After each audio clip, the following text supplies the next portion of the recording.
Good morning student. आज हम लोग इंफ्रास्ट्रक्चर चैप्टर्स में जो दो टॉपिक पढ़े थे, फर्स्ट टॉपिक क्या था, इकोनॉमिक इंफ्रास्ट्रक्चर्स, और सेकंड टॉपिक क्या था, सोशल इंफ्रास्ट्रक्चर्स। अभी तक जो हमने लास्ट लेक्चर में पढ़ा था, इकोनॉमिक इंफ्रास्ट्रक्चर्स में जो मेन कंपोनेंट होते हैं, कंपोनेंट का मतलब क्या है, कम्युनिकेशन होता है, फिर उसकी ट्रांसपोर्टेशन होता है, एनर्जी होता है। तो हम लोगों ने एनर्जी के बारे में डिस्कस किया था, क्योंकि हमारे सिलेबस में केवल एक ही टॉपिक को कवर किया गया है। इसी तरह सोशल इंफ्रास्ट्रक्चर्स होता है, एजुकेशन होता है, हेल्थ होता है। तो आज हम लोग हेल्थ को कवर करेंगे और देखते हैं कि हेल्थ में क्या क्या चीजें होती हैं और किस तरह से इंडिया ने इन 70 ईयर में कितना हेल्थ सेक्टर्स में डेवलपमेंट किया है। तो हम लोग देखते हैं हेल्थ एक्चुअल में होता क्या है। Health is the state of complete physical, mental and social wellbeing. It does not simply mean absence of disease, क्योंकि हमारे मन में तो यही आता है कि हेल्थ का मतलब क्या है कि जो पर्सन बीमार नहीं हो रहा, जिसके पास डिजीज नहीं है, that person is healthy person. But good health enhance the quality of life. Good health implies the following, क्या क्या होना चाहिए, increase in overall efficiency to handle difficult tasks, increase in productivity of labor, increase in mental ability.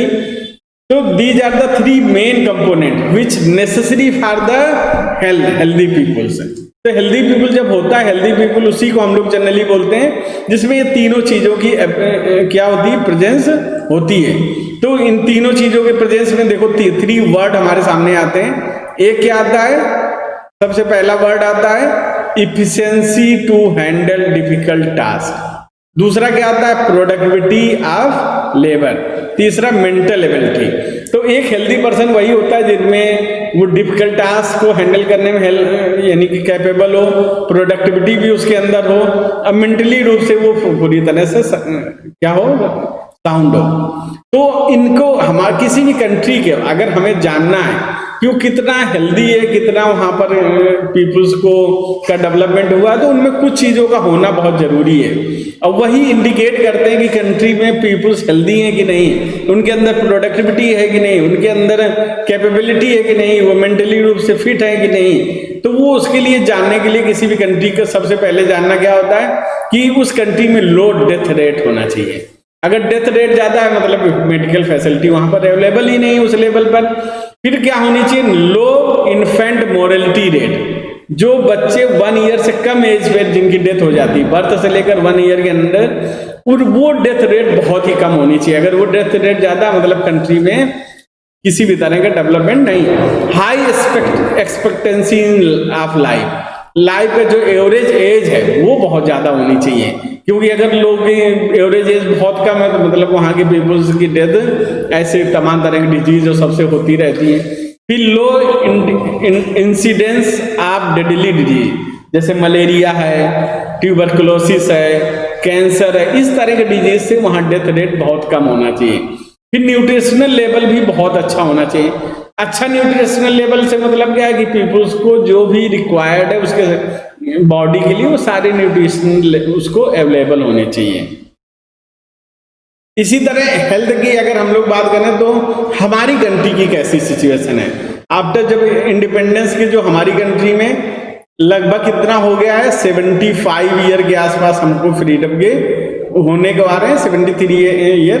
तो ये जो year हमारे आ रहे हैं, जो इतने साल हो गए हमारे लिए, तो उसमें कितना इंप्रूव किए हमने, तो उसको हम लोग देखते हैं। 61 मैंने इसलिए लिखा था कि आपकी एनसीईआरटी बुक में क्या है, 61 ईयर ही दिया गया है और वो पुरानी बुक अपडेट नहीं हुई है और डाटा भी वही अवेलेबल है।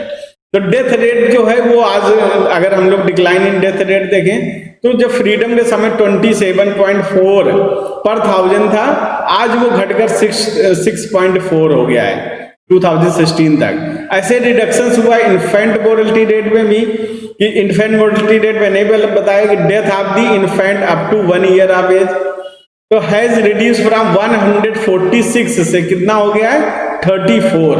तो ये भी रिड्यूस हुआ है, लगातार ये घटता चला जा रहा है। ऐसे rise in life expectancy of life, तो वो 50 ईयर हुआ करती थी, वो इंक्रीज होकर 68.5 हो गई। और ये इसका मतलब क्या हो रहा है कि कहीं ना कहीं हेल्थ की जो फैसिलिटीज हैं वो बेटर आप हुई हैं, लोग हेल्दी हुए हैं, लोग को न्यूट्रिशन लेवल इंक्रीज हुआ है, इस कारण से हमारी लाइफ एक्सपेक्टेंसी इंक्रीज होती जा रही है। ऐसे ही फोर्थ है कंट्रोल ओवर डेडली डिजीज। हमारी कंट्री में जैसे मलेरिया है, पहले बहुत ही यानी कि ऐसा था कि जिसको हम लोग कंट्रोल ही नहीं कर पाते थे। ट्यूबरकुलोसिस के भी यही हाल थे, कालरा के भी यही हाल थे, और स्मॉल पॉक्स के भी इसी तरह से। तो ये सारे वो डिजीज हैं जिनको हम फेमाइन के रूप में देख चुके हैं इन फ्यूचर, इन पास्ट। तो ये जो फेमाइन के रूप में हमने इसको देखा हुआ है, तो ये सब के सब बड़े डिजीज थे। जैसे आज कोरोना है, इसी तरह ये डिजीज भी हमारी कंट्री को कभी न कभी बहुत ज्यादा हैम्पर किए हुए हैं। तो इनके ऊपर आज हम कंट्रोल पा गए हैं और हम इनको आसानी से, ये छोटी छोटी बीमारियों के रूप में आजकल इसको देखा जाता है। ऐसे रिडक्शन हुए अंडर 5 ईयर। 5 ईयर का मतलब डेथ रेट जो चिल्ड्रन का था 5 ईयर एज के नीचे, वो रिड्यूस टू अंडर 40 से आज कितना हो गया है, 34 के आसपास आ गया है। तो ये भी डिक्रीज हो रहा है। इसी तरह हम 2011 तक देखेंगे कि मेडिकल कॉलेज जो हमारी कंट्री में 28 होते थे, वो आज इंक्रीज होकर 321 हो गए हैं। उसी तरह डिस्पेंसरीज हॉस्पिटल 9209 था, वो 35,071 हो गया है। इसी तरह कम्युनिटी हेल्थ जो सेंटर्स हैं, प्राइमरी हेल्थ सेंटर हैं, 725 से बढ़कर 1,75,277 हो गए। Number of beds in hospital, private public दोनों को मिलाकर देखा जाए 3.2 हुआ करता था पर 10,000 पीपल में, आज 4.2 हो गया है। डॉक्टर्स की जो अवेलेबिलिटी थी वो 61,840 थी, आज इंक्रीज हो गए 8,16,629 हो गई है। नर्सेस की जो एबिलिटी थी 18,054 था, वो बढ़कर 17,2,555 है। नंबर ऑफ डॉक्टर 1.7 से 6 हो गए हैं पर 10,000 पीपल्स में। तो ये कहीं ना कहीं लगातार हम इंक्रीज करते जा रहे हैं, फैसिलिटीज, मेडिकल फैसिलिटी हमारी कंट्री में इंक्रीज हो रही। इसी तरह हेल्थ केयर जो सिस्टम है हमारी कंट्री को 3 टियर हेल्थ केयर सिस्टम है, tier 1, tier 2 and tier 3। Tier 1 में जनरली क्या आता है, पीएससी आता है जिसको प्राइमरी हेल्थ सेंटर कहते हैं, सीएससी आता है जिसको कम्युनिटी हेल्थ सेंटर कहते हैं, और छोटे छोटे सब सेंटर्स होते हैं। तो ये जो हॉस्पिटल है ये mostly rural area, small towns में सेट होते हैं। इसमें जनरली क्या होता है, जो प्राइमरी हेल्थ केयर सेंटर होता है इसमें सिंगल डॉक्टर अवेलेबल होता है, और उसके साथ साथ इस जो सीएससी होता है कम्युनिटी हेल्थ सेंटर, इसमें स्पेशलाइज्ड डॉक्टर्स की अवेलेबिलिटी होती है, एनएम भी होते हैं और अदर फार्मासिस्ट भी होते हैं। जबकि प्राइमरी हेल्थ से सिंगल डॉक्टर है, सिंगल एएनएम होती है। सब सेंटर्स में भी यही होता है कि डे वाइज फिक्स होते हैं और कुछ ही डॉक्टर्स यहाँ पर अवेलेबल होते हैं। तो ये हमारी कंट्री का वो है जो यानी ज्यादातर रूरल एरिया में देखने को मिलता है।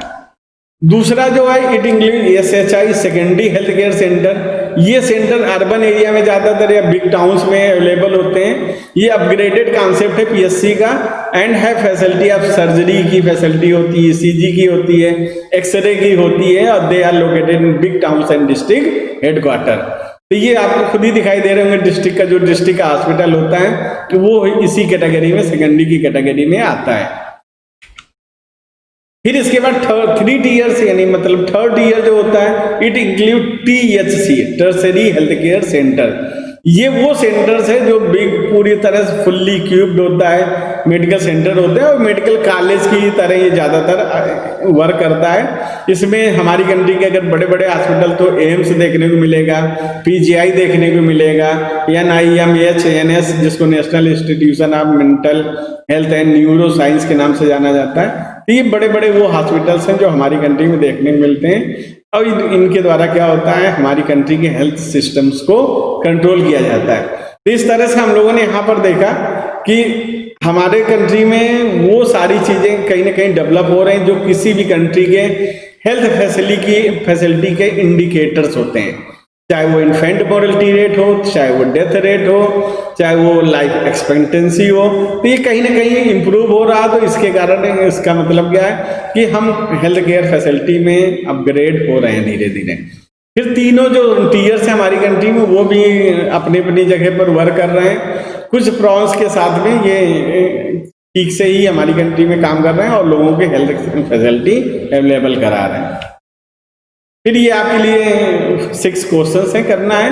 पहला, why is health care a component of infrastructure. दूसरा, what are primary health care centers in India. Third है, what are secondary health care center in India. Fourth है, what are tertiary institutions in India. Name the principal indicators of health care. Discuss the significance of health care in economic and social development of the country.